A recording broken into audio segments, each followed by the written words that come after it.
Hey guys, tonight we begin with something slightly less philosophical, though arguably just as complex. Vikings X. It was politics, power, and occasionally very public.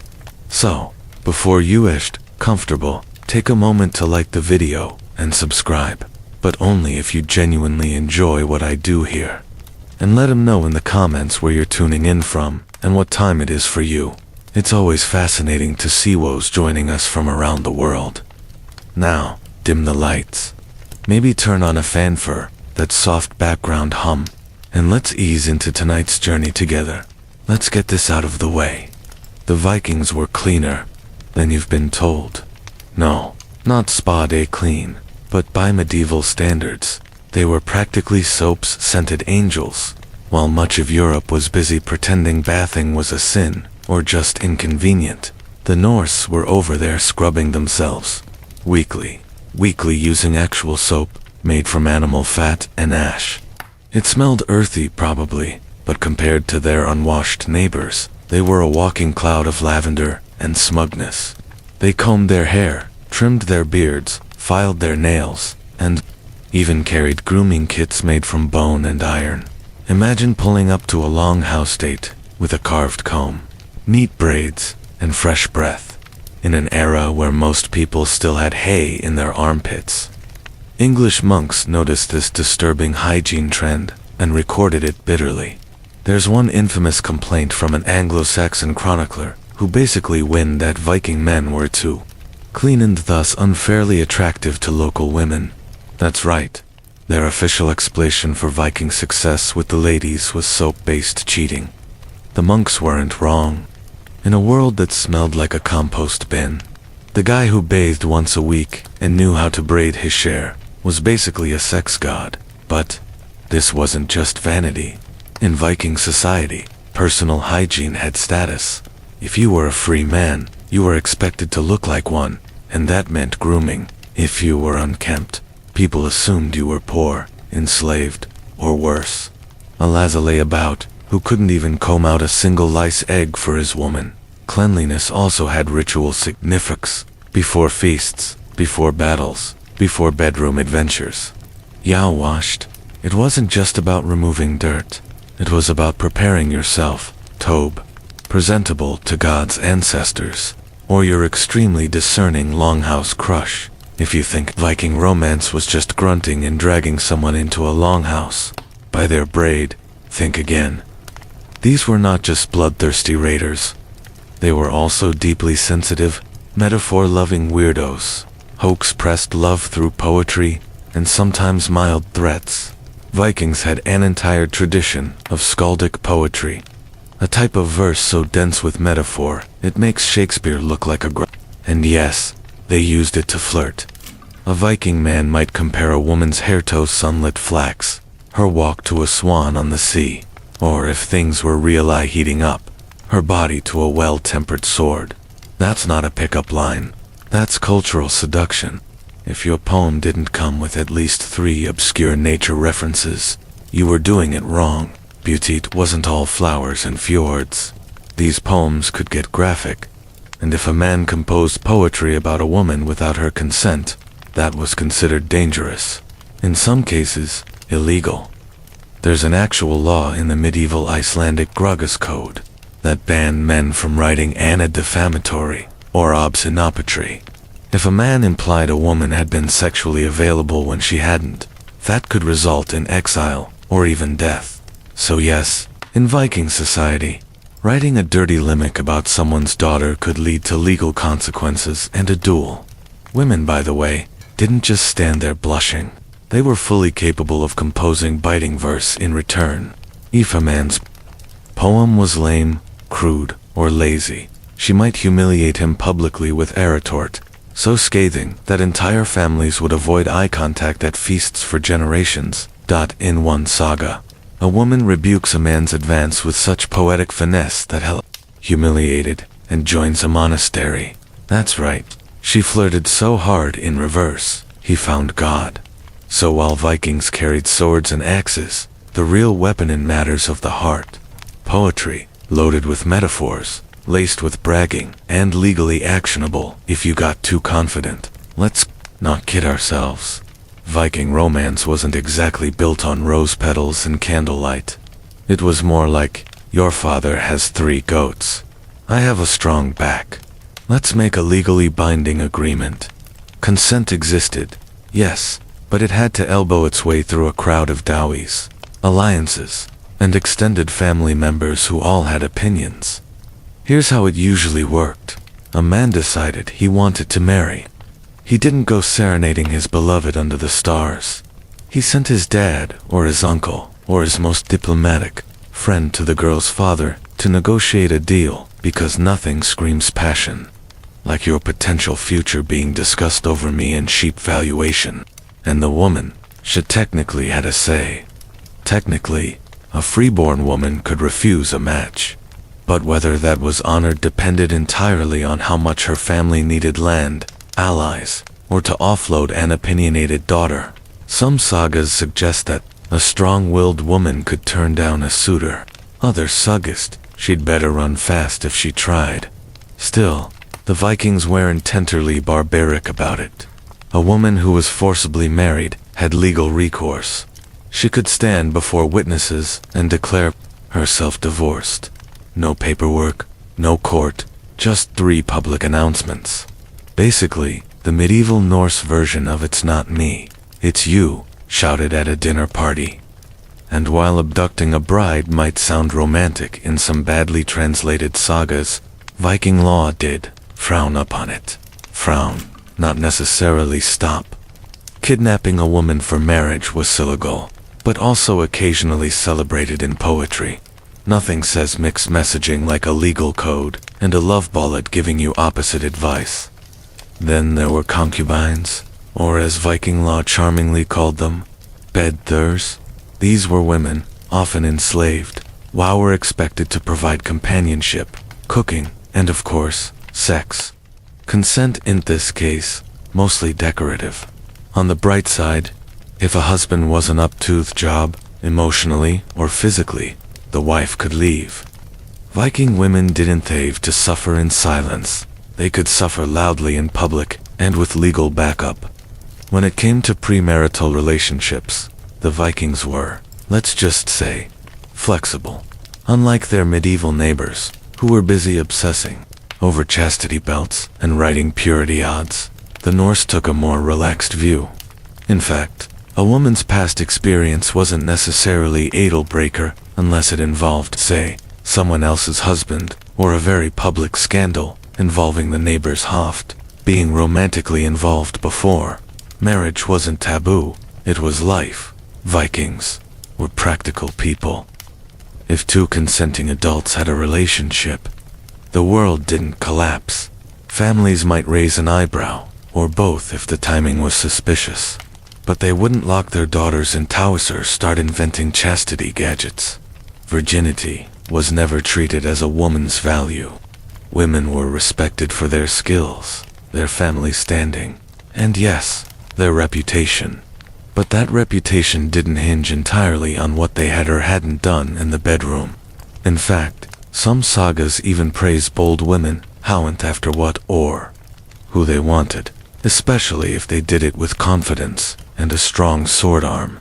This wasn't just cultural flexibility, it was survival logic. Viking society needed strong partnerships. A woman who could manage a farm, handle trade, and hold her own in a legal dispute was far more valuable than one with a perfectly untouched romantic history.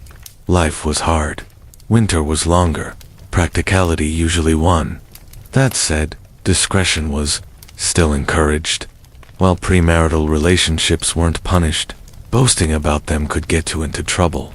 If a man bragged publicly about a past partner and she hadn't consented to the story, Untold, he could face legal consequences. Essentially, kiss and tell was considered both rude and in some cases, illegal. In short, the Vikings' agency, as long as it didn't cause unnecessary drama at the feast. If you thought modern mythology gets weird, just wait until you meet the Norse pantheon, a divine soap opera where shape-shifting, cross-dressing, and dramatic romantic entanglements we're just Tuesday. Let's start with Frey, the god offered to... Frey wasn't subtle. He was frequently depicted with, let's say, overwhelming genthosome for his role. His sacred statue reportedly came with anatomically confident features, and his worship involved rituals that celebrated life, love, and very suggestive crops. If you were hoping for a god of modesty, Freya was not your man. Then there's Loki, everyone's favorite chaos agent. In one story, Loki transforms into a mare. Yes, a female horse to distract a magical stallion. And it works so well, in fact, that Loki becomes pregnant and liturgives birth to an 8-legged horse named Slitner. Somehow, this is Triadatas, a quirky anecdote rather than a cosmic HR incident. In another tale, Thor cross-dresses to infiltrate a wedding feast and recover his stolen hammer. His disguise, a bridal gown, and a veil. His plan, grunt a lot, and hope no one notices the bride's beard. Spoiler, they notice, but hammer is recovered, and everyone goes home slightly confused. Why does any of this matter? Because the Vikings didn't view romance, gender, or intimacy as neat little categories. Their myths were messy, fluid, and gloriously inappropriate by modern Sunday school standards. In fact, many Norse deities and heroes engaged in relationships that modern cultures would spend entire legal seminars trying to explain. The line between affection and absurdity was thin, and the gods crossed it regularly, usually on horseback. But here's the twist. These myths weren't seen as shocking. They were normal. Fertility, love, trickery, these were all divine forces. The gods behaved badly, not because they were evil, but because life is complicated, and sometimes your greatest lesson comes from a shape-shifting horseman. Viking society had rules, lots of them, but when it came to gender and relationships, those rules were negotiable, flexible, or, to put it bluntly, do what you want, just don't get caught looking unmanly while doing it. Let's explain. For Viking men, the worst thing you could be called wasn't a thief, a liar, or even a coward. It was urgy, a word so loaded, it made people duel over it. Being called urgy meant you were passive, submissive, or somehow filetto uphold your manly duties, especially in, let's say, the romantic department. It wasn't about orientation, it was about dominance. Viking masculinity was defined by who you were with, but by how you behaved. If you were seen as shielding, you weren't just mocked. Your entire reputation could crumble faster than a poorly built longship. Women, on the other hand, had a little more wiggle room. While the society was male-dominated, and don't worry, it absolutely was. Women had social and legal rights that would make many medieval European ladies green with envy. They could own land, request divorces, and yes, make their preferences known. Still, expectations were very real. A woman who was tooth-spoken or assertive might be labeled masculine, which, in a weird Viking twist, wasn't always an insult. Some saga heroines are praised for their sharp tongues and sword skills, but the same traits in a man, if aimed the wrong way, could get him publicly ridiculed or accused of sorcery. That's right, practicing magic, particularly satyr, a kind of Norse ritual, often linked with emotion and foresight, was considered ennally. It was women's work. If a man did it, people assumed he was probably weaving something, crying, and being suspiciously poetic. The irony. Odin, the all-father of Norse gods, was a master of cedar. But apparently when headed it, it was strategic. When you did it, it was shameful. Classic management double standard. In Viking society, sticks and stones could break your bones, but words could legally get you stabbed. Insults weren't just playground drama. If someone questioned your honor, your masculinity, or your performance in the bedroom, you could literally challenge them to a duel. That's right. Say the wrong thing and you might find yourself standing shirtless in the woods at dawn, sword in hand. All because you implied your neighbor Olaf was less than enthusiastic under the furs. At the heart of this was something called Enid, a special category of public insult. If you called Sumian Argri or Rhaegar, both of which roughly translate to unmanly in a way no one wanted to hear, that was grounds for a fight, and not a verbal one. We're talking legally sanctioned combat, sometimes to the death. Now, before you assume Vikings were just wildly insecure, remember that reputation weighs very thing. These were small, tight-knit communities. If someone accused you of being weak, cowardly, or ultimate insult, romantically passive, it wasn't just personal, it was social career ending. And it worked both ways. If you hurled an accusation and couldn't back it up in a duel or court, you could be the one exiled. So, people chose their insults carefully, and when they didn't, well, someone ended up bleeding next to Fjord. Interestingly, these disputes weren't always about what actually happened in someone's private life. Often, they were about perception, rumors, offhand remarks, a badly timed joke. All could trigger chaos if they cast doubt on someone's identity or status. In short, Viking society had zero chill when it came to trash talk. But all of this reveals something deeper. Intimacy and public image were linked. A man's romantic reputation was his strength. If you were mocked for being passive, delicate, or losing control, you didn't just lose face.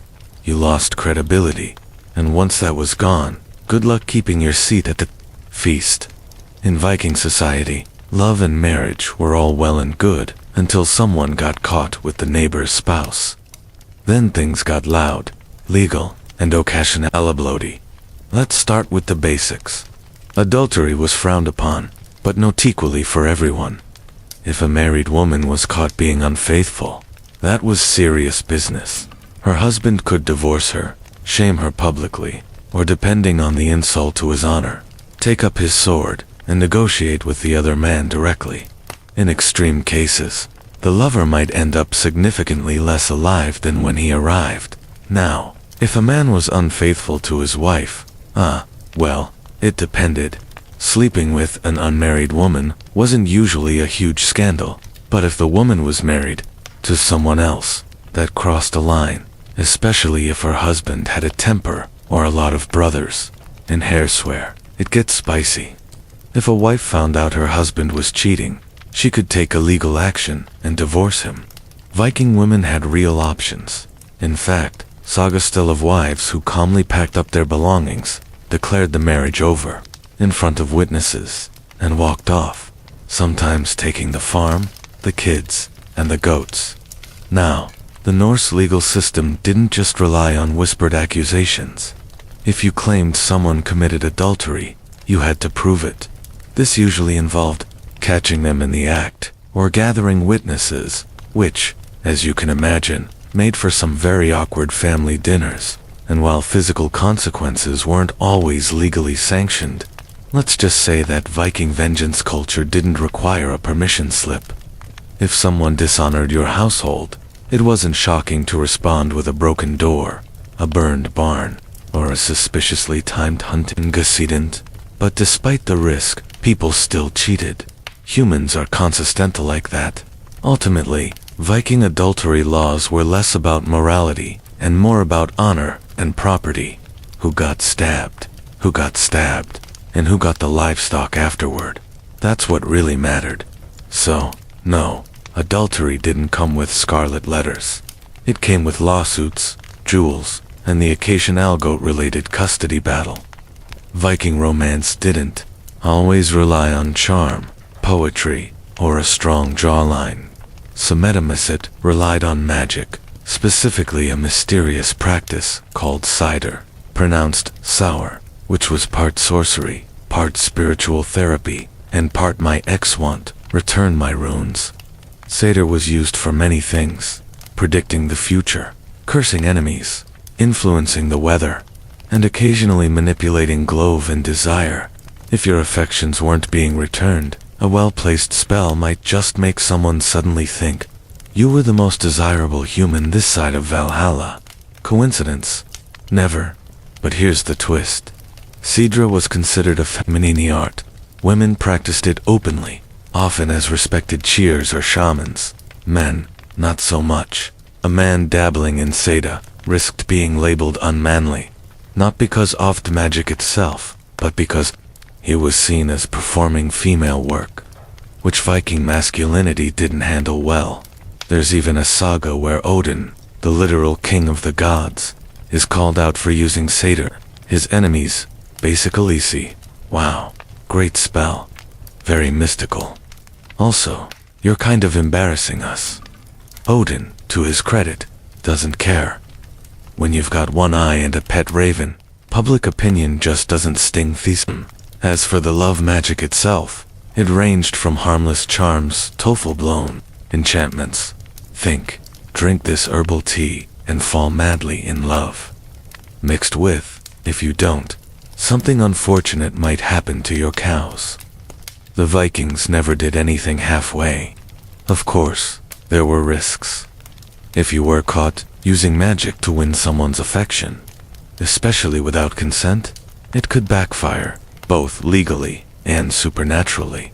People believed that misused magic could rebound like a badly carved boomerang, and you really didn't want your love spell turning into a village-wide outbreak of emotional confusion. Still, for those with a little courage and a bag of herbs, Cedar offered options. Notavarian could write love poetry, but anyone could try a charm and hope it worked. Modern romance thrives on ambience, dim lighting, candles, Spotify playlists. Vikings, on the other hand, had firelight, the sound of livestock snoring, and 6 relatives pretending not to notice anything. Let's talk about privacy, or more specifically, the complete lack of it.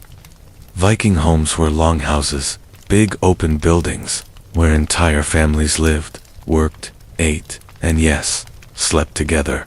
Not in a weird way, but in a weird-treeing, not to freeze to death kind of way. The whole clan, parents, grandparents, children, workers, and sometimes a goat or two, shared the same space, walls, optional, curtains, luxuries, personal space. The concept had not yet arrived in Scandinavia, so, when it came to intimacy, you didn't exactly sneak off to a cozy private suite.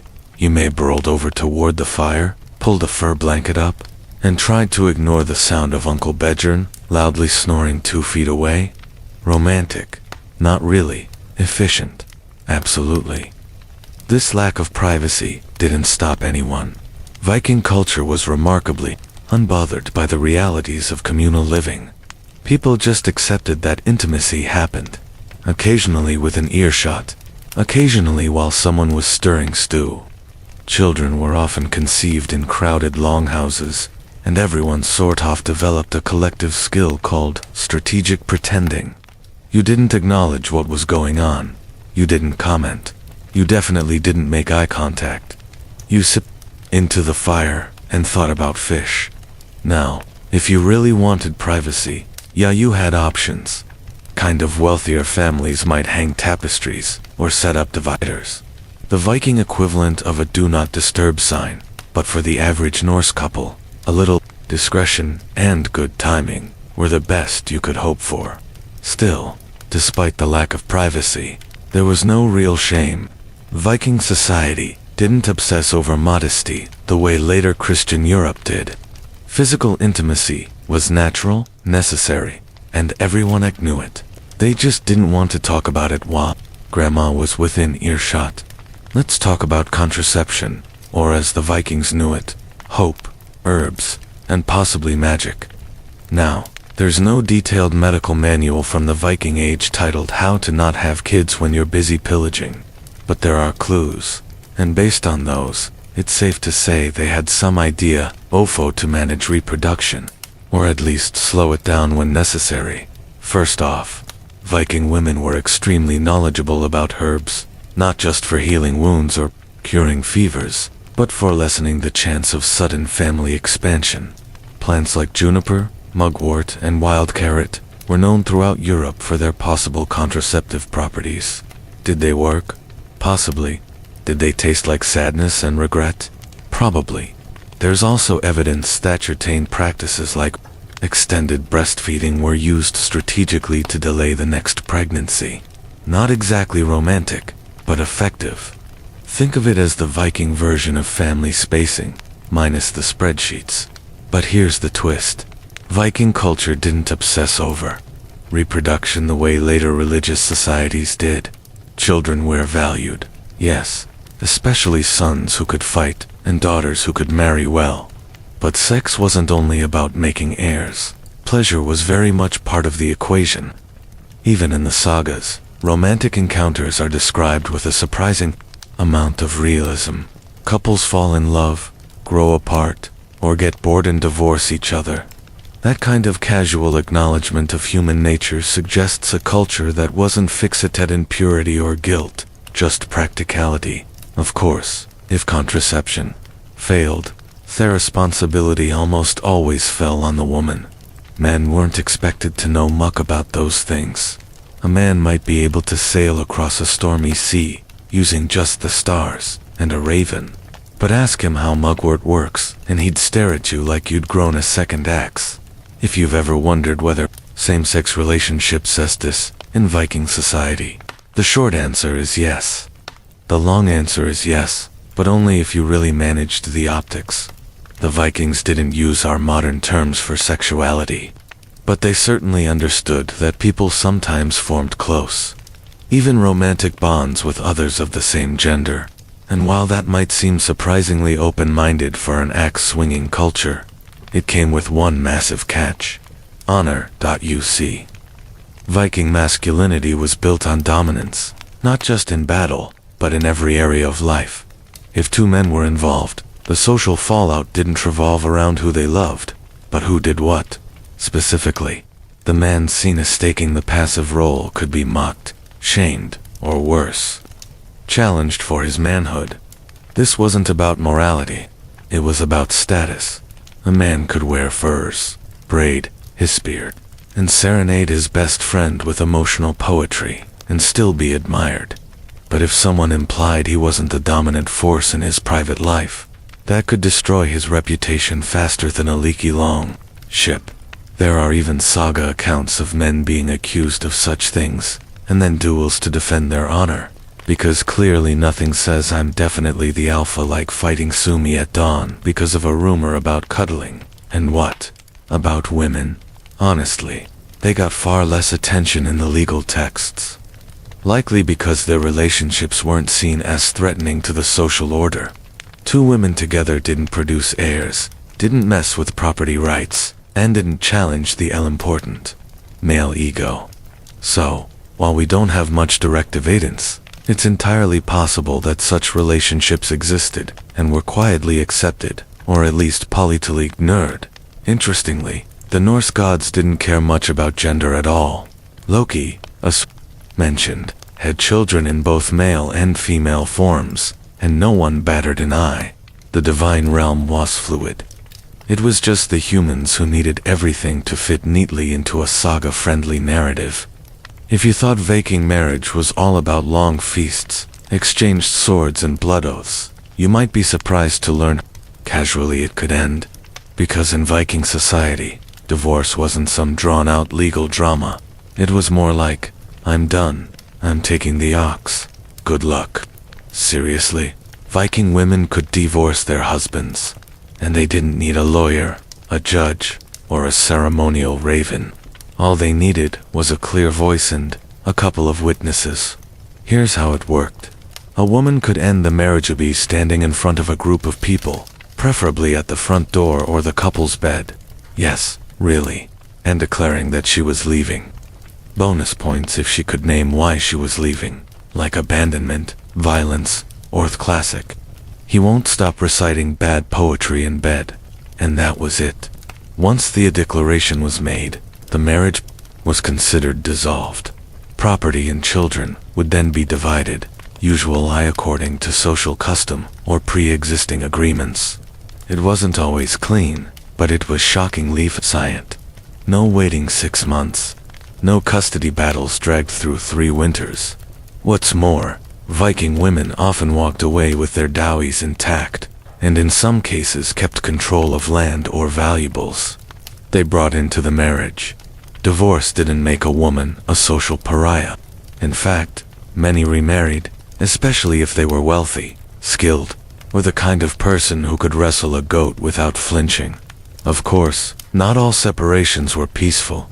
Some involved accusations, feuds, and the occasional dramatic saga, worthy exit. But even then, the culture generally accepted that sometimes people just move on. The gods were chaotic. Why not relationships? It's also worth noting that men could divorce too, using threesome method. Though their reasons usually involved lack of obedience, which probably tells you everything you need to know about male expectations. If you think modern weddings can get weird, wait until you hear what the Vikings were doing with their goat sacrifices, bridal swords, and extremely awkward bedroom rituals. Viking weddings weren't just a party. They were a political merger, a legal contract, and a community event, with strong opinions and an even stronger smell of smoked fish. The festivities could last up to a week, depending on how wealthy or dramatic the families were. Think of it as Game of Thrones with fewer dragons and more passive-aggressive toasts. The bride and groom each had symbolic preparations. The bride had her hair unbraided, a sign of maidenhood ending, and sometimes wore a breezing Armin-style necklace if her family was feeling extra mythological. The groom, meanwhile, might retrieve his ancestral sword because nothing says, "I'm ready for commitment," like brandishing a weapon at your in-laws. But here's where things get very Viking. The consummation. It wasn't just encouraged, it was mandatory, and in some regions, it had to be witnessed. Yes, witnessed. In some cases, a few stood by the door, torches in hand to make sure the couple sealed the deal, and didn't just pass out from me and nerves. Why? Because this wasn't about love, it was about validating a contract. Marriage affected inheritance, land rights, alliances, so if you didn't follow through, someone might challenge the legitimacy of the union later. That's how you end up with lawsuits and blood feuds. Much simpler to just awkwardly nod from outside the curtain and hope for minimal eye contact. Of course, not every wedding was that dramatic. In less theatrical comedies, the act was simply assumed, or at worst, verified, through loud bragging the next morning over breakfast. There were also rituals involving hammers, "Hello Thor," shared drinking horns, and solemn oaths sworn before witnesses, and gallons of it. In fact, the honeymoon originally referred to drinking honeymade for a full moon cycle after the wedding, to boost fertility. Romantic and slightly sticky. By now, you've probably realized that Viking intimacy wasn't all pillaging and grunting. It was layered, strategic, wildly poetic, slightly magical, and occasionally performed next to a goat. Viking culture didn't treat sex as something shameful or hidden. It was a part of life, like farming, raiding, or wondering if your neighbor was plotting revenge. It served purposes both sacred and practical, producing heirs, forging alliances, settling scores, and sometimes just getting through a very long winter. Passion existed, absolutely, but it came tangled in reputation, law, honor, and community expectations. You didn't just fall in love. You made sure your great aunt, your livestock, and 3 sword-carrying uncle provide. Romance wasn't private. It was a group project. The sagas themselves, those sweeping epic tales, are full of love, jealousy, clever women, and emotionally unavailable men. Some stories end in dramatic weddings. Others end with one partner sailing off into the fog while the other stabs a cousin for looking smug. Either way, it's drama, beautiful, windswept, emotionally messy drama. And through it all, Viking women weren't passive background characters. They seduced, divorced, cursed, negotiated, and occasionally set things on fire. They were respected for their wit, feared for their curses, and occasionally remembered in verse, which in Viking terms is the ultimate compliment. Even their gods, treated love like a battlefield. Loki transformed genders. Frey paraded his fertility like a prize-winning squash. And Odin dabbled in romantic magic without blinking. The divine set the tone. Love was powerful, unpredictable, and definitely not PG. So, what was sex really like for the Vikings? It was communal. It was poetic. It was legally complicated. It could win you honor, or get you exiled. It was public in all the wrong moments, and weirdly progressive in all the right ones. And perhaps most Viking of all, it wasn't about being perfect. It was about surviving love with your pride, your farm, and your sword arm intact. Because when the Norse did love, they did it like everything else, with fire, flair, and absolutely no apologies. If you were a medieval peasant, don't imagine holidays meant sipping wine by the fire while someone else did your... No, holidays were holy days. Religious observances, sprinklegenaries, across the calendar. On paper, it might have looked like you got a break from back-breaking work.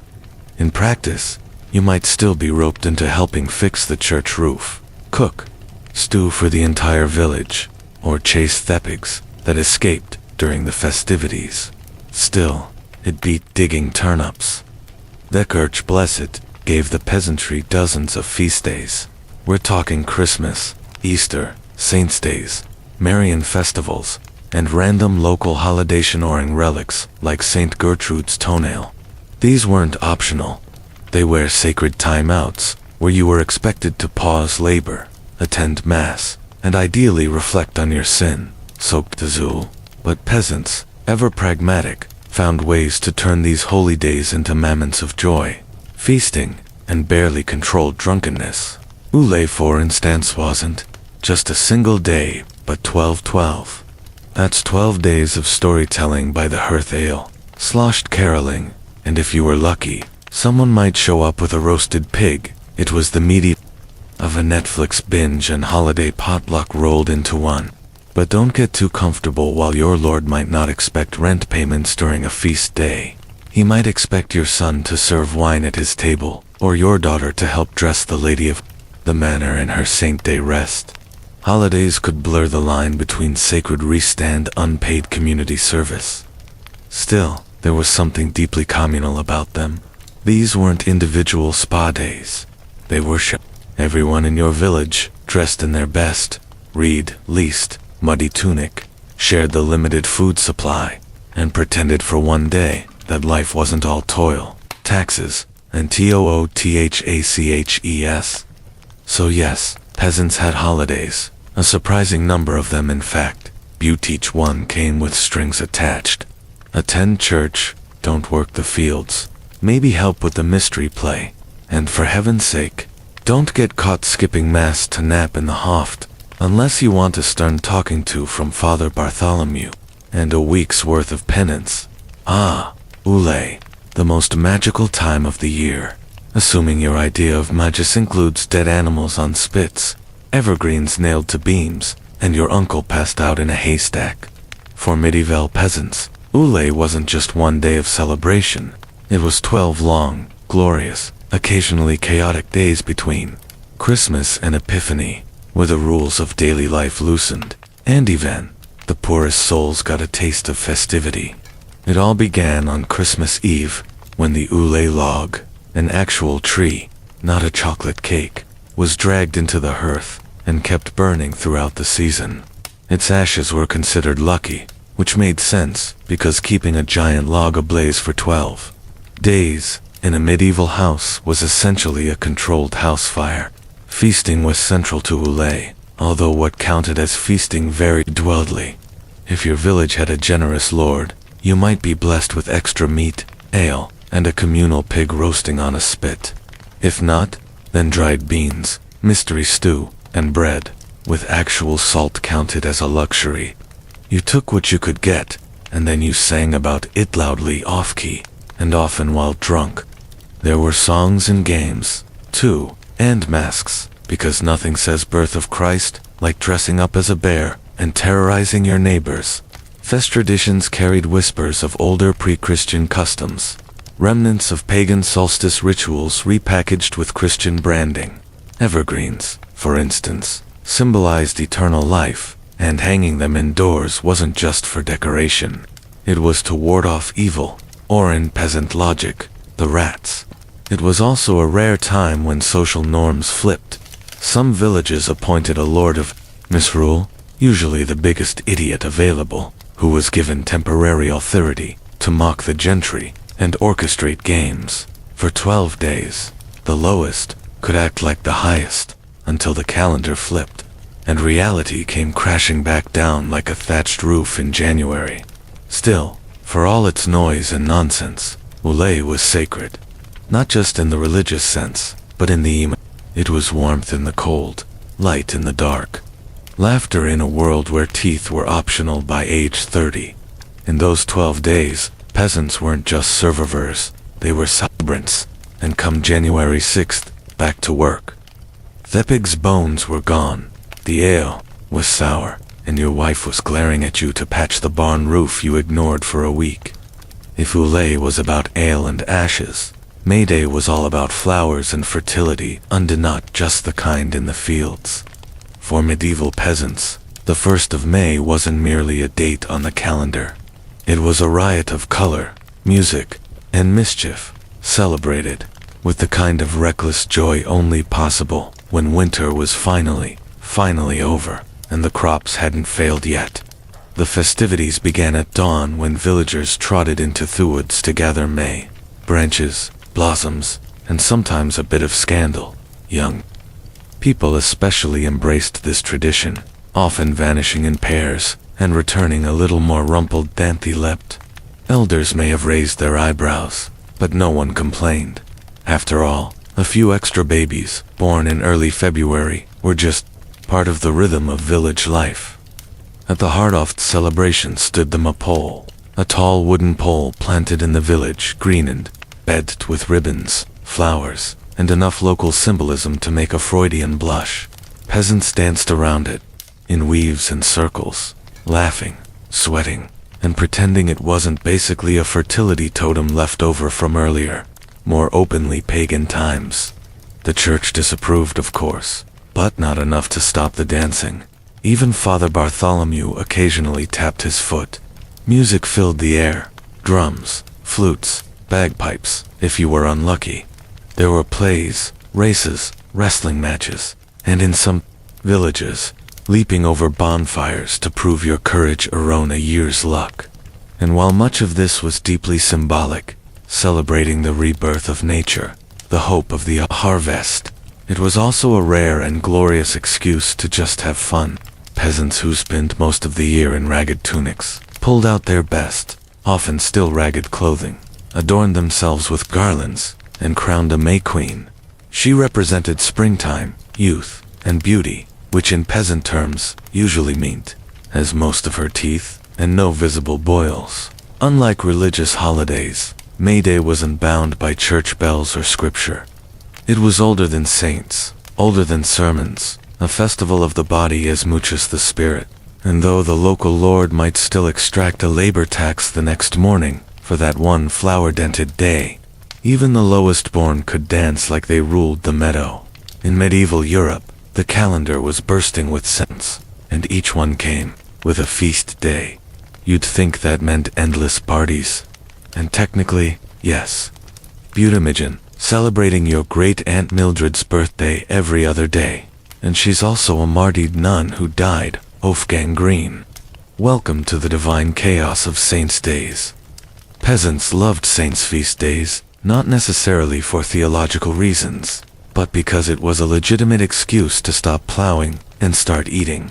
These days often included a village mass followed by hours or days of merrymaking. Think processions with relics, mystery plays in the mud, barrels of ale, cracked open before noon, and that one barefoot guy shouting about Sam Blaze's miraculous fishbone removal. Each village had its favorite patron saint. Some chose practical ones. Saint Isidore for farmers, Saint Apollonia for toothaches. Others went with local legends like Saint Ethelbert of Nowherew, allegedly cured leprosy and hiccups. Whoever the saint, The feast day involved honoring their memory through rituals, prayers, and possibly roasting a goat. If your town was lucky enough to possess a saint's relic, a finger bone, a piece of cloth, or an item dubious labeled St. Agnes' actual eyeball, the feast day became a full-blown festival. Pilgrims might visit, merchants set up stalls, misses put on theatrical renditions of the saint's life, often mixing spiritual inspiration with accidental comedy, collapsing props, and at least one guy forgetting his lines. The best part, you didn't work. At least not in the field. You might still beasked to help with decorations, play trumpet badly in the parade, or fetch water for the communal stew, but it wasn't back-breaking toil, and you probably got a crust of meat and some holy gossip in return. Of course, they kept a watchful eye on these celebrations. Too much wine, too much dancing. And suddenly, what began as Appius event risked devolving into a full-blown peasant rave. Still, most clergy understood that joy, even messy, muddy, slightly blasphemous, was better than despair. And if singing songs about St. Bridge while sloshing ale kept morale high, so be it. Before Lent, that 40-day joy vacuum of fasting, praying, and pretending you didn't just eat cheese behind the church, came Carnival. And for medieval peasants, it was the one time of year where chaos wasn't just allowed, it was blessed. Carnival, also known as Shrove-Tide, was the season of sanctioned misrule. Think of it as the medieval version of spring break, but with more turnips and fewer regrets. It kicked off right before Ash Wednesday and acted as a spiritual pressure valve. If you were about to spend weeks living like a monk, you had to party like a heretic first. Masks came out, often grotesque or animal-like, allowing peasants to become something else entirely. Devils, kings, talking pigs, people cross-dressed, made rude songs about the nobility, and staged mock parades where the village idiot was crowned king of fools. For once, the line between lord and laborer was hilariously, dangerously blurred. Thiefhood, absolute madness. You had to eat all the fat, meat, and dairy wouldn't be allowed during Lent. That meant pancakes, sausages, butter, so could everything, assuming you could get your hands on such luxuries. It was a last hurrah for the taste buds beef, for Lent arrived and reminded everyone they were dirt and ash. There were games too. Peasants hurled flour bags at each other, staged mock battles in fields, and occasionally attempted to ride farm animals like noble steeds. One particularly popular event was the peasant joust, where two drunk villagers had each other with cabbages tied to sticks. The winner earned nothing but bruises and bragging rights. And while the church frowned upon the wilder elements, the lewdness, the mischief, the chicken stealing, they also knew better than to cancel it. Carnival wasn't just fun, it was catharsis. It was a time when peasants scowled invert the world, laugh at the powerful, and feel even briefly like masters of their fate. Then came the ashes. As Lent arrived, the masks were burned, the songs stopped, and the world went quiet. Meat vanished from the table, bells tolled solemnly, and the same villagers who danced half-naked around a bonfire 2 days earlier knelt in church, solemn and hungry.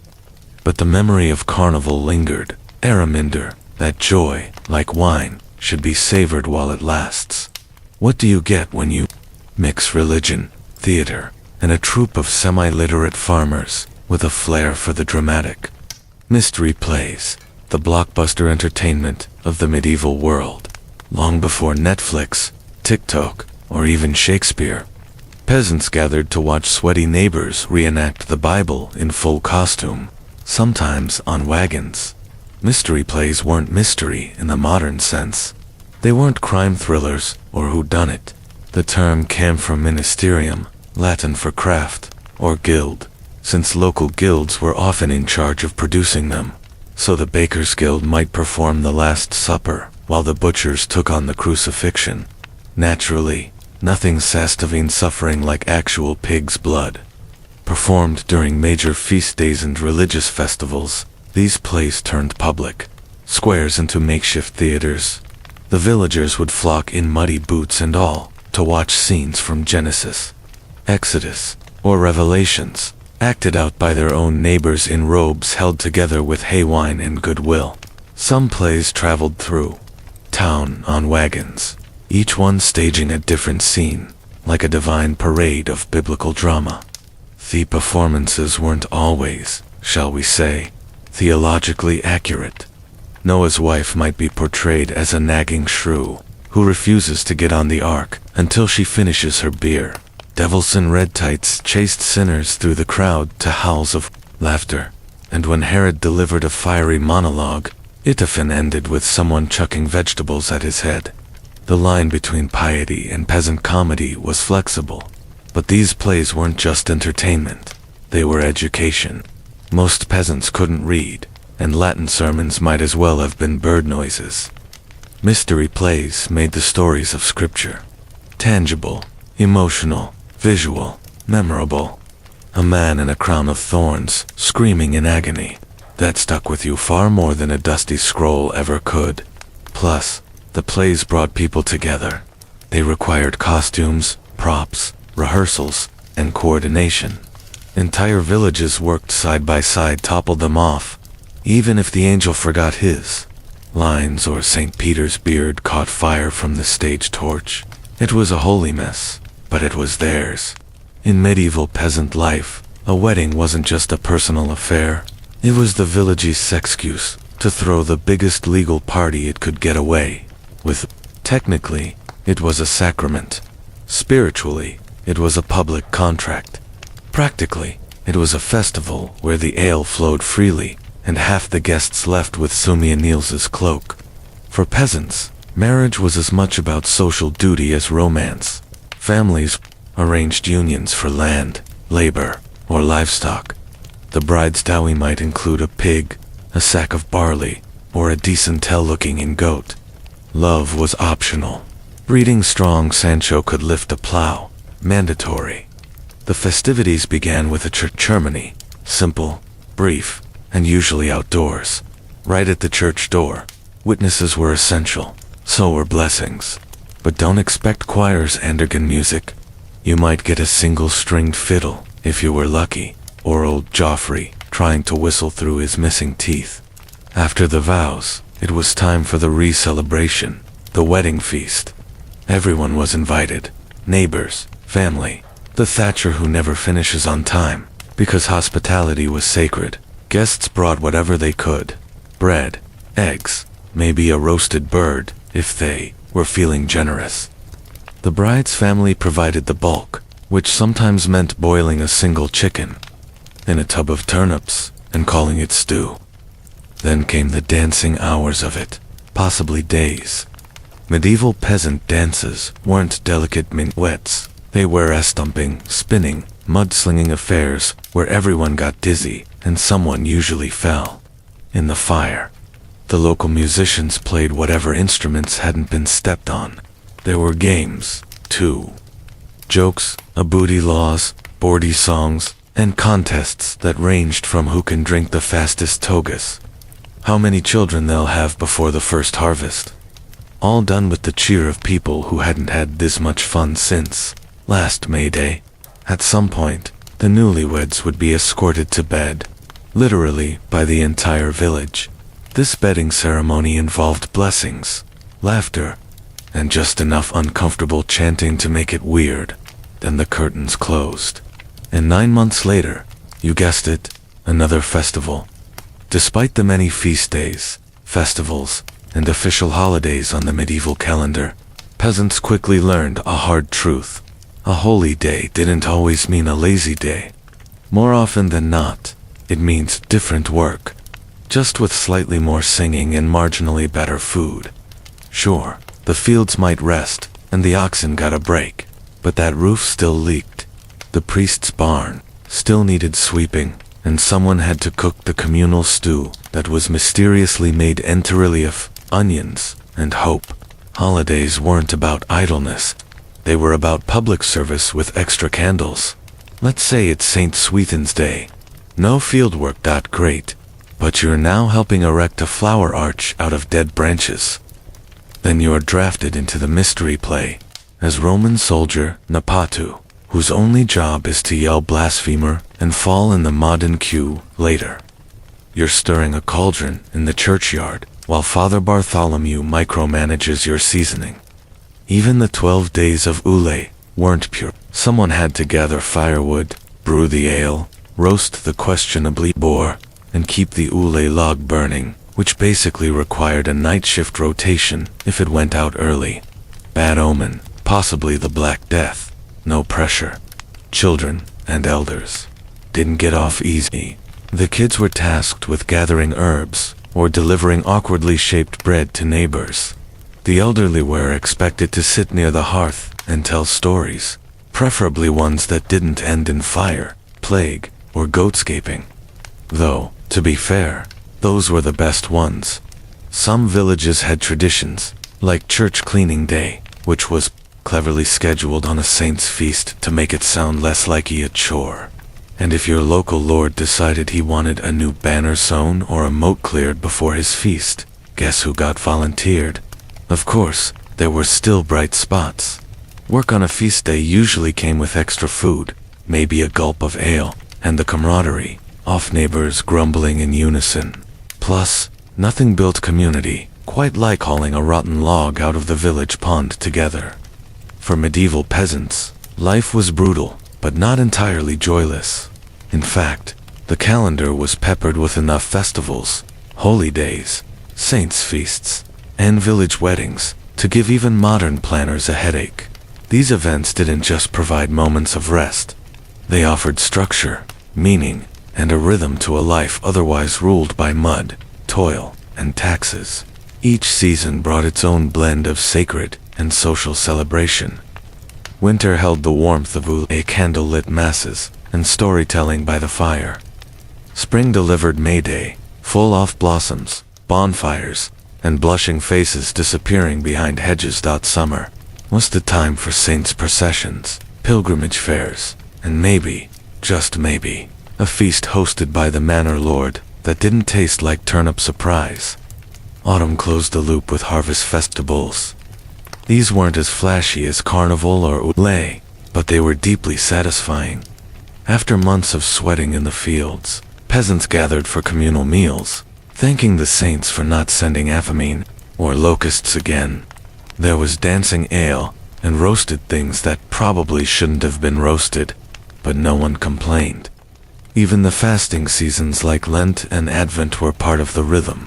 They made the feasting sweeter, the celebrations more profound, and while the church might have hoped peasants would spend those days in quiet repentance, most simply switched to grumbling and thin broth until the next excuse to party rolled around. The joy wasn't just in the celebration itself, but in the anticipation, planning a mystery play, brewing ale, sewing ribbons into old tunics. These were acts of hope. They gave peasants something to look forward to, a chance to feel alive, connected, and part of something larger than themselves. And that perhaps was the real miracle of the medieval festival. It stitched together a world constantly on the edge of illness, invasion, or starvation, with moments of laughter, music, and collective relief. Whether dancing around a maple, falling off a pageant wagon, or burning their fingers on a Yule log, peasants found a way to celebrate the absurd and divine alike. In the end, they didn't need luxury, just time, community, and a reason to lift a mug and shout, "Blessed Saint, whoever, we made it through another year." Saladin, or as his contemporaries knew him, Yasfiban Ob, was born in 1137 in the town of Trit, in what is now Iraq. It was an unremarkable start in a turbulent land. His Kurdish family wasn't royalty, but they weren't peasants either. His father Ob was a military officer in service to the powerful Zen dynasty, who ruled over much of Syria and northern Iraq. Still, no one looked at young Isafan and thought, "There goes the future liberator of Jerusalem." Unlike most warlords of his time, Saladin wasn't raised in a blood-soaked training yard. He grew up in Baalbek and Thon, Damascus, where his education included theology, mathematics, law, and poetry. He studied the Quran deeply and developed a lifelong love of learning. He wasn't some brash teenage sword swinger. He was quiet, reflective, and almost bookish. His early mentors described him as gentle and deeply devout. Not exactly the stuff of war epics. Not yet. But the world around him was anything but peaceful. The Crusaders still held Jerusalem, and the Muslim world was fractured by petty rivalries. Different emirs ruled different territories, each more concerned with power than unity. Sunni and Shia factions jostled for control, and dalliances shifted faster than a desert wind. Into this mess, Saladin stepped in as a self-declared hero, but as a loyal servant under the command of his uncle Sharu, a tough-as-nails general in the service of Nur-ad-Din, the ruler of Aleppo. At this point, no one expected greatness from Saladin. He was smart, yes, obedient, devout, but he wasn't particularly charismatic or war-hardened. He wasn't groomed for power. In fact, when he was first sent on campaign to Egypt alongside Sharu, some records suggest he went reluctantly. His interests were spiritual, not strategic. Politics bored him. And yet, destiny had other plans. And once Egypt opened its gates, so too did opportunity. What made Saladin unique wasn't that he craved power, but that he wielded it with humility when it came. He entered the story as a background character, a nephew, an assistant, a quiet man in a loud world. And somehow that quiet man would go on to change history. Saladin didn't march into Egypt expecting a crown. In fact, he didn't want the job.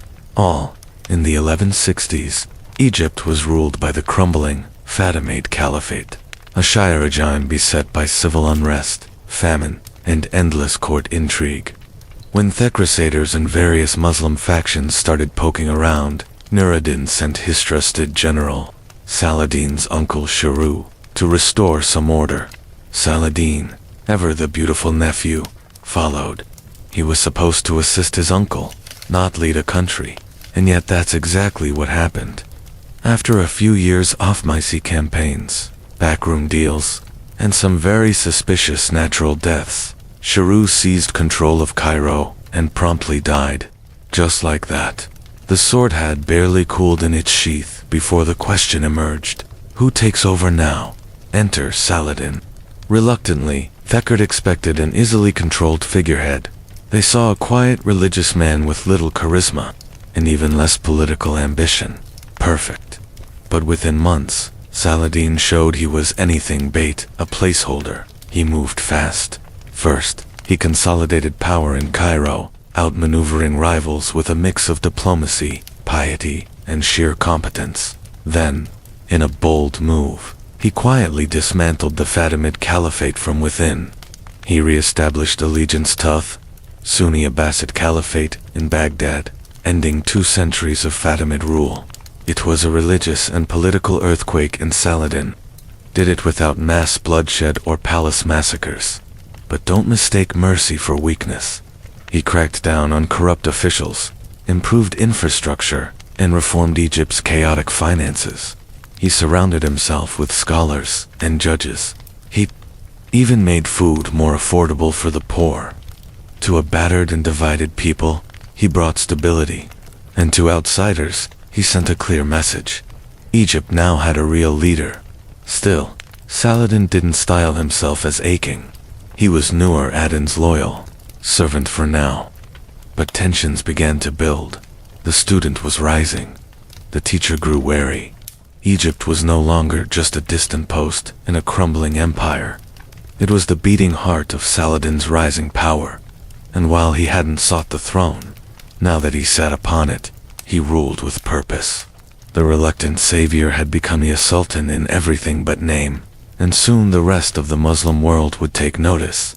Saladin's next challenge wasn't the Crusaders. It was his own side. After stabilizing Egypt, Saladin faced a fractured Islamic world. The Seljuk Empire was splintered. Syria was under the rule of his former patron Nur-ad-Din, who was now deeply suspicious of Saladin's growing influence. And elsewhere, ambitious emirs bickered over scraps of territory, while Jerusalem remained in Crusader hands. Theoretically, they all served the same god. In practice, they couldn't organize a potluck, let alone a holy war. Then, in 1174, Nur-ad-Din died suddenly, and once again a power vacuum opened and Saladin stepped in. At first, he framed his actions as loyal service. He claimed to be preserving Nur-ad-Din's legacy, even marrying into his family. But let's be honest, Saladin was done being a subordinate. He moved north, took Damascus with barely a fight, and began the slow, patient process of stitching the Islamic world back together. Not by conquest alone, but through marriages, alliances, bribes, and when necessary, the occasional siege. Cities that had ignored each other for decades suddenly found themselves answering to the man from Trit. Aleppo resisted, of course, so did Mosul. But one by one, the peace fell into place. And unlike many rulers of his time, Saladin wasn't known for backstabbing or cruelty. He pardoned rivals. He kept oaths. He made it hard to hate him, even for those he defeated. This was quiet revolution. He wasn't trying to build an empire for ego or gold. He believed unity was sacred, that Muslims could not defeat the Crusaders while squabbling amongst themselves. And he knew the window was closing. The Crusaders were strong. Jerusalem was fortified. If there was ever a time for the Muslim world to stand as one, it was now. By the late 1170s, Saladin controlled Egypt, Syria, parts of Iraq, and even the holy cities of Mecca and Medina. He was no longer a regional governor. He was the Sultan of a pan-Islamic realm, built not on brute force, but strategy, patience, and astonishing restraint. But his greatest test was yet to come, and it flew a cross-shaped banner. Because while Saladin had conquered cities and united kingdoms, he had not yet fulfilled the dream burning in every believer's heart, the liberation of Jerusalem. By the 1180s, Saladin's attention turned fully toward the Latin kingdom of Jerusalem. The holy city had been in Crusader hands for nearly 90 years, a painful wound in the heart of the Muslim world, but retaking it required marathon ambition. Saladin needed timing, preparation, and most of all, a reason that would unity's fragmented allies behind a single cause. That reason came courtesy of the Crusaders themselves. One of the most volatile figures in the Crusader estates was Rield of Charshan, a man so famously unhinged he made other Crusader lords look like cautious monks. Rield repeatedly violated truces with Muslim caravans, attacked pilgrims on their way to Mecca, and even threatened to march on the holy cities of Islam. For Saladin, this wasn't just an insult, it was divine provocation. When Rield attacked a caravan in 1187, during a time of peace, no less, Saladin had his justification. No more retrices, no more diplomacy. War was coming. The Crusaders, sensing the threat, assembled their full might. King Gaio Flusanan led the army alongside Rield and the Knights Templar. It was a force, thousands of men, heavily armored, confident in their superiority. But they made a fatal mistake. They marched across the arid plains of Galilee in July toward the springs of Tiberias, thinking they'd surprise Saladin. Saladin let them come. He knew the terrain. He knew the heat, and he controlled the water. His troops harassed the Crusaders, constantly, cutting off their access to wells and springs. By the time the Crusader army reached the Twin Hills, known as the Herns of Hattin, they were exhausted, dehydrated, and trapped. On July 4th, 1187, Saladin struck.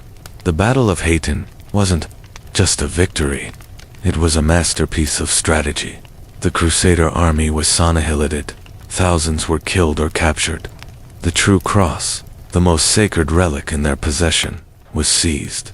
King Guy was taken prisoner, and Saladin personally executed Rield of Charshan, not out of vengeance, but for breaking sacred truces. With one battle, Saladin shattered the military backbone of the Crusader states. There was now nothing standing between him and Jerusalem. But what would he do when he reached the holy city? Conquerors usually took with fire and blood. Saladin had some things in mind. In the aftermath of the crushing victory at Hattin, Saladin swept through the Levant like a desert storm. Acre, Nablus, Jaffa, Ascalon, all fell with minimal resistance. The Crusaders were broken, leaderless, and on October 2nd, 1187, just 3 months after Hattin, Saladin stood before the gates of Jerusalem. The city was defended by Barelian of Ibolin, one of the few Crusader nobles still standing. Though outnumbered and desperate, Balian negotiated with Saladin, not for victory, but for mercy. He warned that if the city were taken by force, the defenders would destroy the shrines, slaughter Muslim prisoners, and burn everything they could. It was a desperate bluff. Saladin didn't call it, he chose peace. It was here that Saladin's true legacy was carved, not in stone, but in restraint. Unlike the bloody sack of Jerusalem during the First Crusade in 1099, when Christian soldiers massacred tens of thousands, Saladin's entry was disciplined and deliberate. There was not general slaughter, no desecration of churches, no rivers of blood. He gave Christians the option to ransom themselves, their families, and their neighbors. Many were freed without payment, especially the poor. Saladin even paid the ransom for hundreds who couldn't afford it. He allowed Christian priests to remain and continue services. The Church of the Holy Sepulchre was untouched. Holy sites were protected, not out of political savvy alone, but genuine religious principle.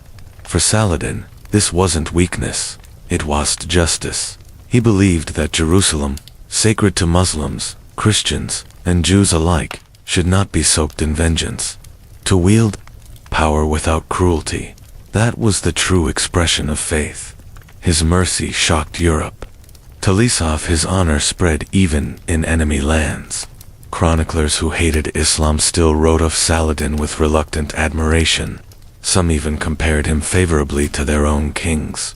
In reclaiming Jerusalem, Saladin had done what few thought possible. He not only reversed decades of Crusader conquest, but did it with dignity and restraint.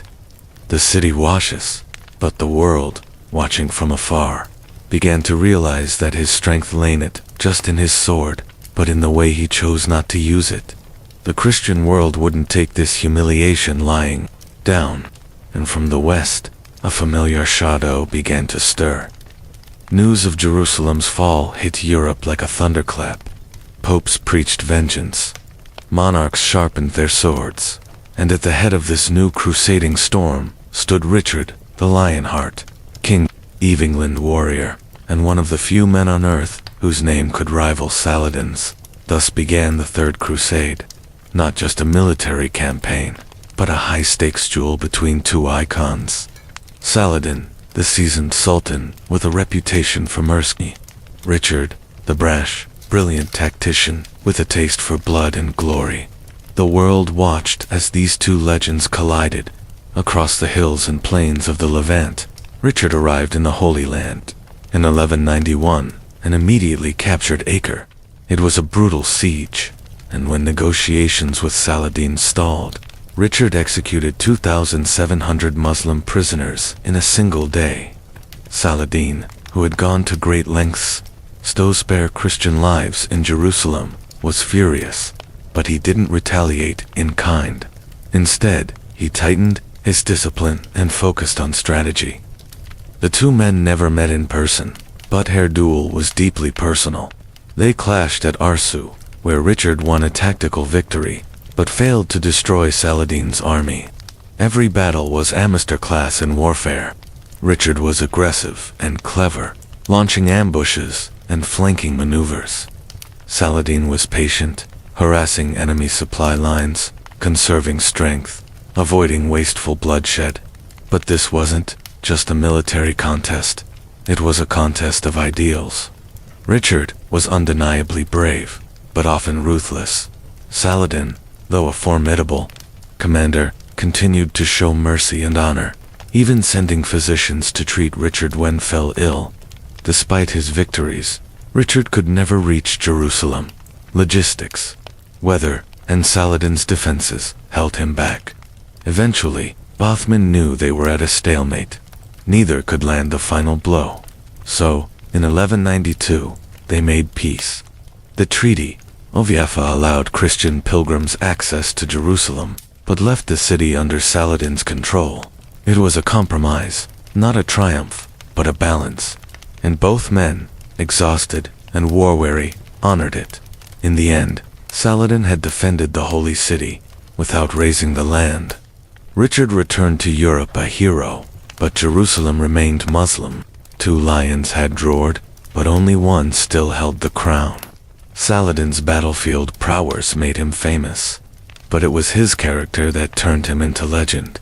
Unlike many rulers of his era, Christian or Muslim, Saladin didn't bathe in cruelty or surround himself with sycophants. He was devout, modest, and astonishingly humble for a man who ruled an empire from Egypt to the borders of Mesopotamia. He slept on mats, gave away personal wealth to the poor, and wept openly at sermons.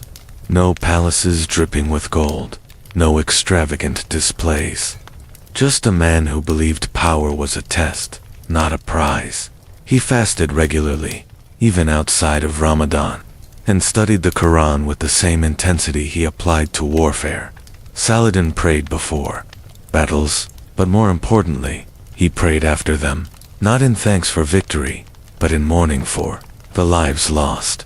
When his advisors urged him to punish enemies harshly, he often refused. Victory is not in killing, he once said, but in forgiving. And it wasn't just words.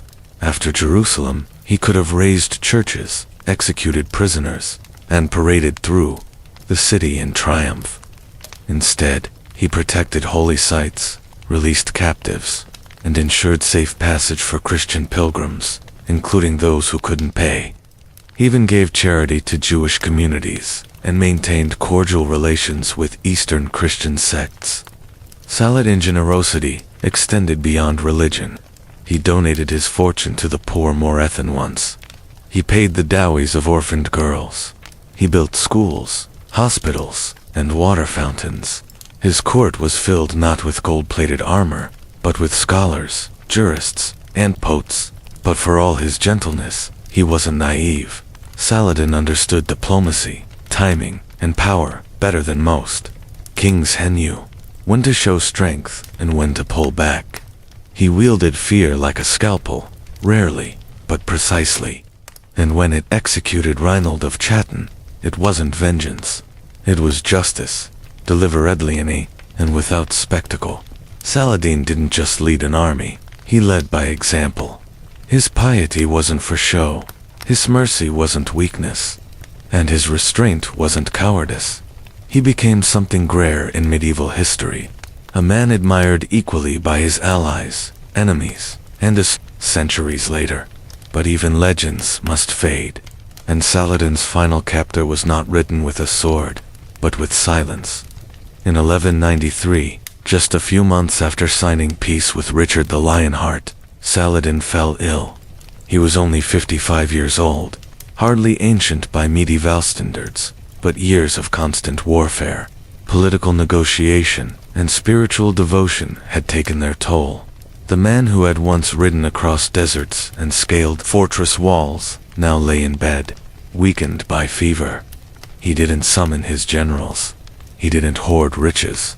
Instead, he turned inward, spending his last days in prayer, reciting verses from the Quran, and giving away what little remained of his personal wealth. And that's not poetic exaggeration. When Saladin died, his treasury was so empty that there wasn't enough money to pay for his own funeral. The man who had ruled empires left behind 1 dinar, 47 dirhams, and a legacy worth more than any crown. His death was not dramatic, no assassination, no poisoned chalice, just a quiet exit befitting the humility with which he had ruled. He was buried in Damascus near the Grand Mosque, not in some golden tomb, or fortified palace, but in a modest mausoleum.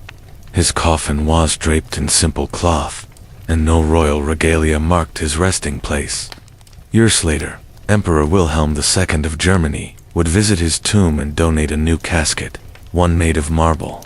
Even Europe's royalty, long after the Crusades had ended, paid their respects. Saladin's empire did not last long after his death. Like many great leaders, his strength had held together a fragile coalition, and once he was gone, his sons and nephews squabbled over the pieces.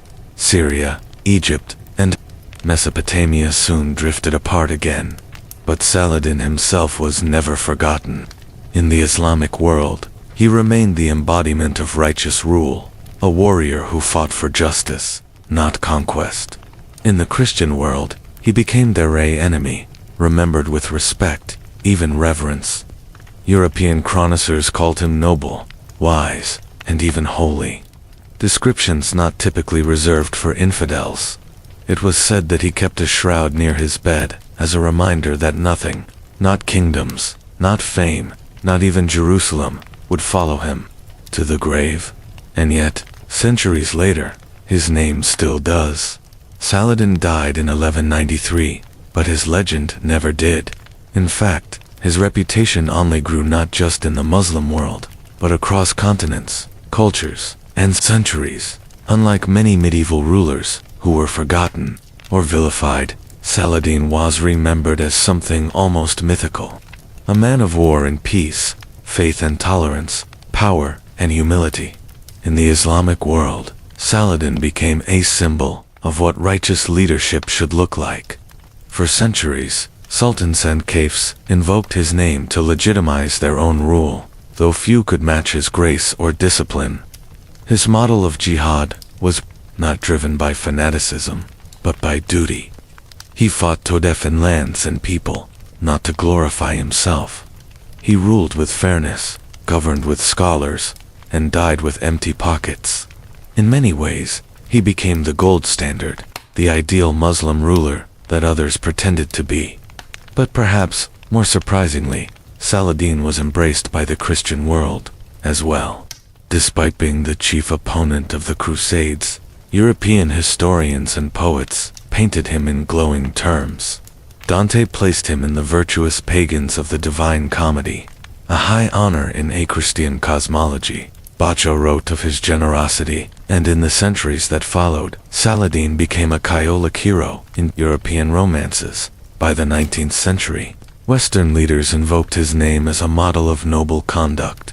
Even during colonial wars in the Middle East, his name became larger than his empire. In modern times, Saladin's name has remained potent. Arab nationalists of the 20th century invoked him as a symbol of unity and resistance. Statues of him still stand in Damascus and Cairo. Streets, schools, and even battle tanks bear his name. He is seen not just as a military hero, but as a bridge, a figure who commanded respect from both his own people and perhaps that is Saladin's greatest legacy. Not just that he retook Jerusalem or defeated crusader kings or ruled an empire, but that he proved it was possible even in an age of blood and steel to lead with compassion, to fight with honor, and to leave behind a legacy not of terror, but of respect. He died a sultan. He was remembered as something far greater. The Yoshiara district in Adeto wasn't merely a place. It was an entire world sealed behind wooden gates and floating on the edge of fantasy. Officially sanctioned by the Tokugawa shogunate in 1617, it was created to keep pleasure contained, controlled, and out of sight. What emerged, however, was something far more complex. A dazzling dreamscape of painted faces, fluttering silks, and tragic love stories whispered behind paper walls. At its heart were the courtesans, not simply prostitutes but cultural superstars. The highest ranking among them, the Own, were icons of refinement. They trained for years in the arts, poetry, music, calligraphy, and the subtle language of flirtation. They wore layer upon layer of embroidered kimono, their hair adorned with ornate pins like miniature weaponry, their movements rehearsed to perfection. A single glance from an on could cost a fortune. A conversation, even more. From the outside, it looked like luxury. But inside, Yoshiwara was a gilded cage. Once a woman entered the pleasure quarters, often as a child sold by desperate parents, her fate was sealed. Contracts could last decades. Debts were nearly impossible to escape. She was renamed, redressed, and Ramadento, someone marketable. The outside world became a rumor. The irony. These women were masters of performance, adored for their elegance and charm, and yet they were prisoners, not by chains, but by silk and obligation. And for the customers, Yoshiwara offered illusion just as much as flesh. Samurai could shed their armor, merchants could pretend they were poets, and everyone could forget their caste for a night. But the illusion only lasted as long as the night did. Come morning, names were forgotten, and love, if it had sparked at all, was left to rot in memory. True affection was dangerous in Yoshiwara, forbidden even. A courtesan falling in love risked punishment, or worse, being sold off to another house. A samurai caught loving beneath his class faced ruin. And yet it happened again and again. Whispers of forbidden romance curled through the alleyways like smoke, always lingering, never safe. This was the paradox of Yoshiwara, a world built to sell love, where real love could only destroy you. In the world beyond Yoshiwara's gates, outsiders often confused geisha with courtesans, but inside the district, the lines were sharply drawn, even if they sometimes blurred under candlelight and perfume. Courtesans, especially the high-ranking, were the stars of Yoshiwara. They were legally classified as sex workers, but culturally revered like celebrities. Their clients didn't just pay for a night of pleasure. They paid for the performance of desire, a living poem stitched in silk. Our untouchable unless pursued with the patience of a monk and the fortune of a dame. Courting one could take months, and that was by design. Only the wealthiest and most persistent could ever hope to Sharia futon with her. Geisha, on the other hand, were entertainers, not lovers. They played the shamus and composed witty haiku, and poured sake with grace, hunned over years of apprenticeship. Their art was their allure. To confuse a geisha for a courtesan was an insult, both to her profession and to the strict social codes that governed Yoshiwara. A geisha might flirt, tease, or dance inches from a client's face, but if he expected more, he'd be laughed out of the tea house. But beneath those careful distinctions, both roles shared a painful truth. Choice was a carefully curated illusion. Most women in Yoshiwara did not arrive by ambition. They were sold, orphaned, or simply too poor to survive outside the walls. Even those who rose to fame were bound by debt, contract, and reputation. Leaving the profession, especially at its peak, was almost impossible without a patron wealthy enough to buy her freedom. This practice Muki was rare and not always romantic. It could mean rescue or simply a new form of ownership. And yet, many women found ways to carve out moments of autonomy. A witty remark in the tea house, a rebellious glance during a dance, a secret poem left in a client's sleeve. Within the rigid structure of Yoshiwara, subtle defiance became its own art form. The world saw painted smiles and flawless choreography. What it missed were the sacrifices matted behind the curtain, and the delicate negotiations of survival performed night after night under flickering lanterns. In Yoshiwara, power was always rented, never owned. In theory, the samurai had no business falling in love in Yoshiwara. They were men of honor, duty, and strict codes, beholden to their lords, loyal to the shogunate, and expected to embody stoic restraint. But Yoshiwara was a world designed to make men forget who they were. And for ascertained kind of samurai, it was more than a distraction. It was a trap, one lined in silk, incense, and smiles that knew too much. Romances between courtesans and samurai were strictly taboo. Not because they were rare, but because they were far too common and far too dangerous. For the courtesan, Love threatened her carefully cultivated image. A courtesan couldn't afford favorites. She was a commodity, a living dream. If she loved, she risked ruining both her livelihood and the fragile balance of power within the brothel. For the samurai, the stakes were even higher. Falling for a courtesan meant compromising honor, risking scandal, and worse, disobeying the rigid class divisions of Tokugawa society. Samurai weren't meant to love women off the pleasure quarters. They were meant to visit, enjoy, and forget. Love wasn't part of the transaction. And yet, it happened. Sometimes the samurai would come again and again, spending beyond his means, writing haiku in secret, smuggling love letters tucked in fans. Sometimes the courtesan would respond.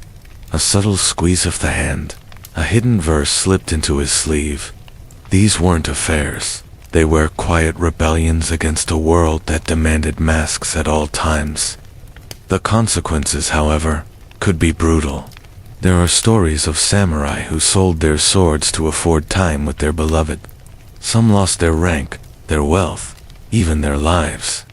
A few were caught and ordered to commit seppuku ritual suicide to atone for their disgrace. As for the women, punishments ranged from public humiliation to forced transfers to harsher brothel. But most devastating were the stories that ended, not in scandal, but in sorrow. Lovers who realized there was no escape, no future, only the fleeting scent of incense and a promise made too late. That's when the most tragic outcome would unfold. The double suicide pact Shinju, two lovers bound by a love the world refused, choosing death over another day apart. In Yoshiwara, some romances bloomed like cherry blossoms, beautiful, brief, and destined to fall, in a district where every glance was choreographed and every touch had avarice. The only place love could breathe was in the space between words, and in Yoshiwara, words, not whispers, were how forbidden hearts spoke. Poetry wasn't just a pastime in the pleasure quarters, it was a secret language.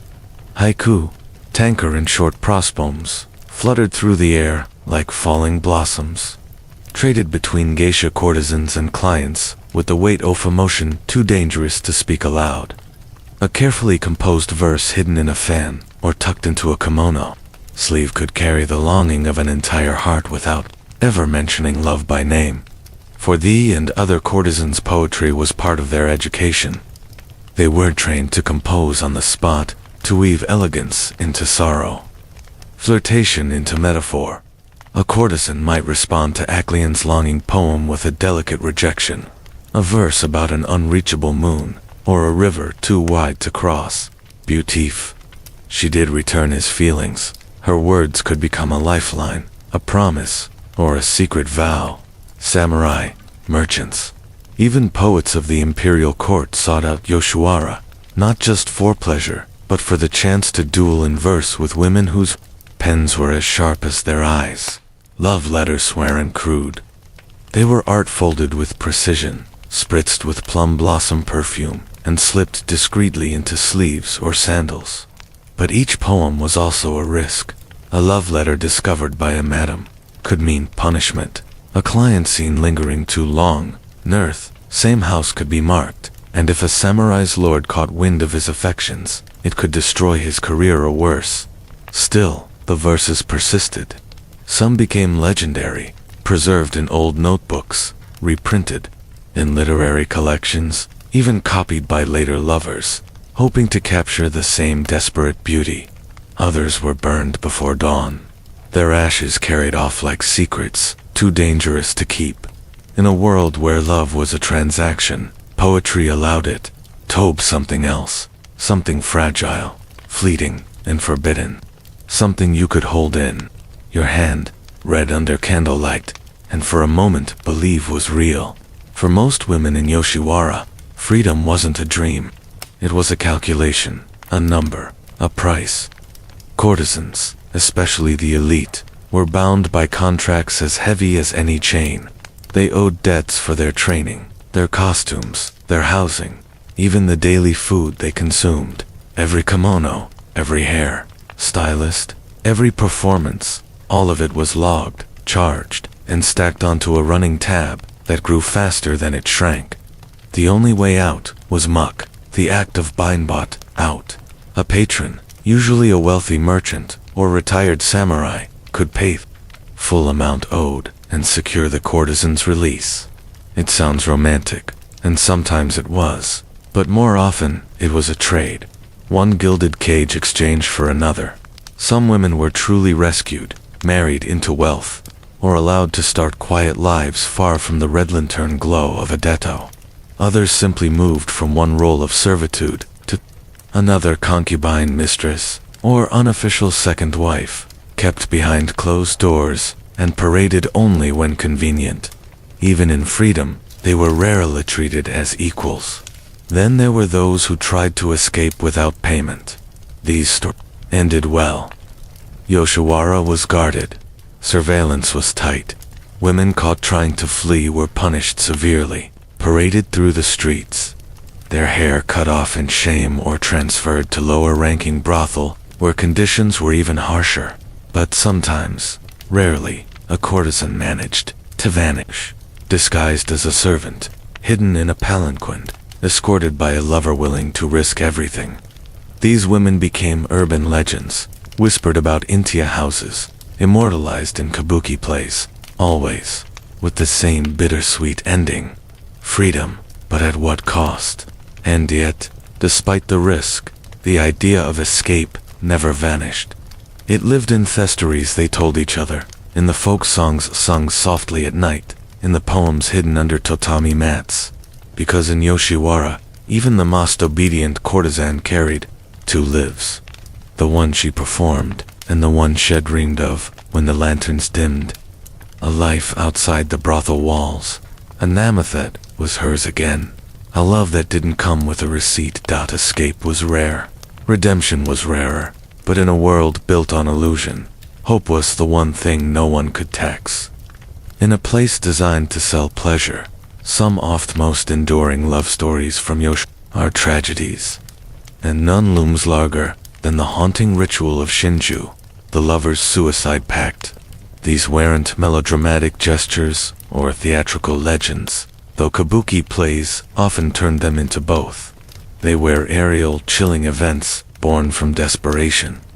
In Yoshiwara, when a courtesan and her lover faced a world that forbade their union, when freedom was impossible, when debt was crushing, and when love became unbearable, death felt like the only escape. Most pacts followed a pattern. The courtesan, often locked into a long-term contract, could not leave the brothel without a massive buyout. Her lover, typically a samurai or wealthy merchant, might have family obligations, societal expectations, or a declining fortune that made escape impractical. They would meet in secret, write poems, share final cups of tea, then disappear into the night to the riverbank, the forest, or a rented room. Some cut their throats with hidden blades. Others drowned themselves in nearby canals tied together with silken cords. Their bodies were often found still entwined, as if even death couldn't pry them apart. The public reacted with a mix of horror and fascination. Officials condemned Shinju as immoral and disruptive. Brothel tightened security. The shogunate issued laws banning the performance of such stories on stage, and yet the people could not look away.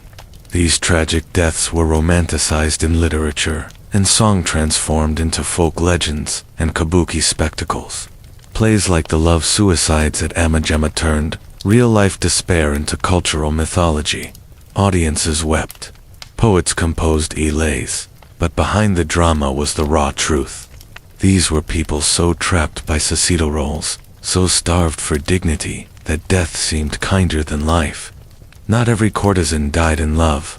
Most survived, endured, and aged out, off Yoshiwara, quietly. But the ones who chose to die, or had no real choice, carved themselves into Japan's cultural memory, with blood and blossoms, in a world obsessed with performance. Shinju was perhaps the only act that couldn't be faked. In the candlelit days of Yoshiwara, art was more than decoration. It was defiance. every fan flutter, every stroke of calligraphy, every carefully arranged kimono fold was a form of silent resistance against a life that was anything but free. The courtesans and geisha of the pleasure quarters were artists by design. They were trained in traditional music, dance, ink, painting, poetry, and etiquette. Their job was to embody the ideal of feminine beauty, intellect, and poise, an impossible standard made real through relentless discipline. But these weren't passive performance, they were acts of control in a world that stripped these women of almost everything else. Beauty armor, a flawlessly styled wig, a poem that captured heartbreak in 17 syllables, a dance that communicated longing without words. These weren't just performances for clients. They were ways to maintain identity, dignity, and a sense of self in a world built to erase them. When a courtesan bowed with perfect grace or composed a haiku under pressure, she was saying, "I still exist. I still choose how I am seen." The art also traveled outside the brothel walls. Woodblock prints, ukiyo, or pictures of the floating world immortalized the courtesans in vivid color. Artists like Kitagawa, Utamaru, and Suzuki Harunobu captured their lives in a woman adjusting her hairpin, a geisha looking out a window, lovers meeting under falling cherry blossoms. These images became wildly popular, collected by commoners and nobles alike. They turned courtesans into icons, while also revealing the loneliness behind the beauty. Some courtesans, even Becamiases, their likenesses appeared in paintings, plays, and erotic novels. Their poems were published in small chapbooks, traded like treasure among literati. For a few, this artistic fame offered something, rare a voice. Still, the art could never fully reflect the truth. Behind every print was a woman with debts. Behind every poem, a contract. Behind every graceful smile, someone counting the days until she was free or too old to be desired. But art gave them something. They weren't supposed to have agency. It allowed them to shape their narrative, even if only in fragments. And in a world designed to control their story, even a fragment was power. In Yoshiara, beauty wasn't just currency. It was a ticking clock. Every paint face, every silken sleeve masked an expiration date.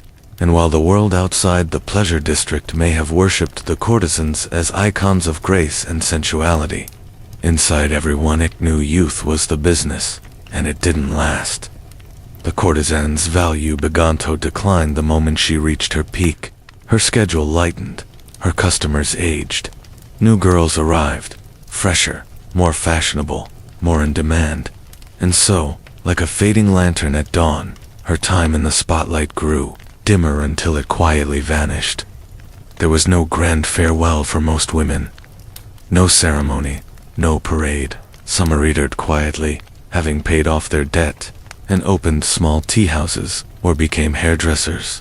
Others took on behind-scenes roles, training new girls, styling hair, or managing guest bookings. But many simply disappeared, cast out of the pleasure district, when they no longer sold illusions. Some were lucky enough to be bought out before time caught up.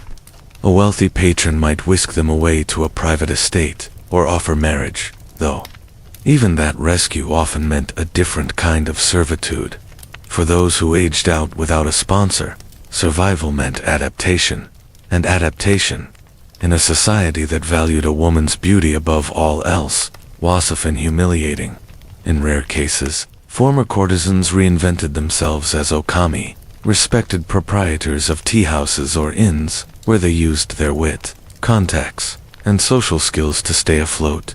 But these were exceptions. Most left Yoshiara with little more than a change of clothes and the memories of a life both dreamlike and exhausting. No one painted woodblock prints of them once. Their cheeks lost their blush. Napotes wrote odes to sagging eyes or aging hands. The very world that once worshipped them erased them the moment these stopped glowing. And yet, in those quiet exits there was something honest. The illusion had lifted. The silk robes were folded away. The smile was no longer required. Because in Yoshiara, the tragedy wasn't just in the love lost or youth faded. It was in the silence that followed. When the music stopped, the candles burned out, and the woman behind the mask finally walked home, unnamed and unseen. Today, the lanterns of Yoshiwara no longer glow. The narrow streets that once echoed with laughter, music, and whispered poetry are now paved over with apartment blocks and convenience stores. But the stories, they linger like smoke. Yoshiwara officially closed in 1958, when illicit prostitution was abolished in Japan. By then, the district had already faded Dino, a relic of its former self. Bombings during World War II had ravaged much of its architecture. The ornate houses, the fan shops, the perfumed tea rooms, all gone. And with them, the lives of thousands of women erased from public memory. But Yoshura never really died. Its spirit survives in kabuki plays, yuki prints, novels, and old poems still taught in classrooms. The Aran processions are still reenacted in festivals where young women wear towering wigs and 12-layered kimonos to honor those who came before.